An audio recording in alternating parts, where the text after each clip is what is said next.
Агымдагы елда мәшгульлек үзәге аша демография илкүләм проекты кысаларында дәүләт ярдәме тормышка ашырыла. Ул аз керемле гаиләләр дәүләт социаль ярдәме алуга социаль контракт рәсмиләштереп, үзләренең матди хәлләрен яхшыртуга юл тота. Что такое соцконтракт?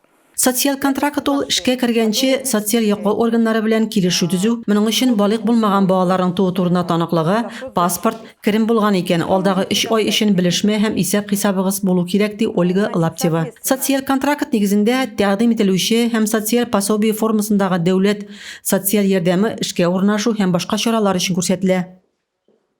Это очень выгодное предложение. Мин бу контрактны балык булмаган балалары булган алимент алмаучы ялгыз аналарга да тәкъдим итәм.